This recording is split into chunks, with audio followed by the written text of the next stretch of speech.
welcome to Late Night Big Breakfast. We've got a fantastic show lined up for you. We were going to have AJ Hackett come on the show as the adventure king, king of the bungee, talking about the bungee, the excitement of the bungee, the future of bungee, where it's going and stuff like that, but we couldn't get hold of him. Instead, we've got a guy called Dan here from Stereo World, and he's going to take us through Hi. a lot of electronics and stuff, and a thing called Electro Corner. Actually, John, you don't have to stick around for this. It's probably going to be quite tedious. So you won't. You honestly, it'd be fine. Cut loose? Yeah, you're fine. Yeah, sweet. See you later. No worries. Pretty tight in here. Yeah. Cheers, mate. It's going on tonight. Dan, we've got some products here. You've brought in some electric items, I suppose you'd call them. Okay, something like this, the old Panasonic HD. Shit.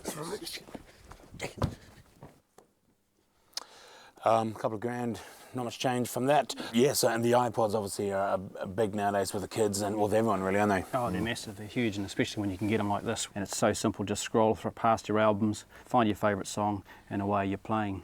And how far can they go with that stuff? What's the next step with an iPod? I mean, are they going to make it so you can put like a tape in one of those, like one of the old audio cassettes? That would seem like a backward step. Things are getting smaller, capacity's getting larger, sound quality's getting better. I mean, call me old-fashioned, but I'm surprised that the Sony, Mac, all these people that make this stuff aren't doing more research on getting the earwax off the stupid little headphones that they're coming out with now. I mean, what if there's any work going on that front? It's a pretty well kept secret if they are doing that sort of research. Now that's a wax hazard right there, I would have thought. You know, you can see just in there that would, if you're sticking it in, it would probably very much be a conduit for some kind of wax build-up. For you. But this is what interests me here. This is fascinating. What have we got here, Dan? Yeah, this is almost like a hark back to the old days. No batteries at all, it's not plugged in. This would be good for those people who are suffering things at no power overseas at the moment in Asia. So That's cool. Does it play different songs in that? Can it play all sorts of music, or is it just it's just a radio, you just tune it in. How do you turn it off? There's a switch on the side there. Oh, there you go. So it's just showing you can take batteries, but if you're in a tsunami, say for example... I see. You can just wind her up. And there's no power. Coming back to the electric stuff here, these are obviously your top-loading CD players, this kind of thing.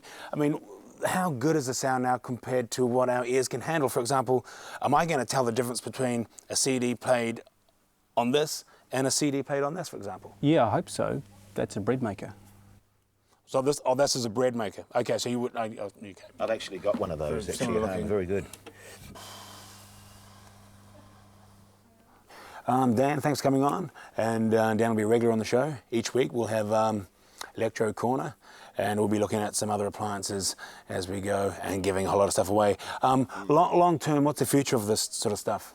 Smaller, faster, stronger, better. I mean, this stuff, could we hang on to it after the show? I mean, No, I have to take that okay. back to the showroom. Okay. All right. Thanks for watching. Right here.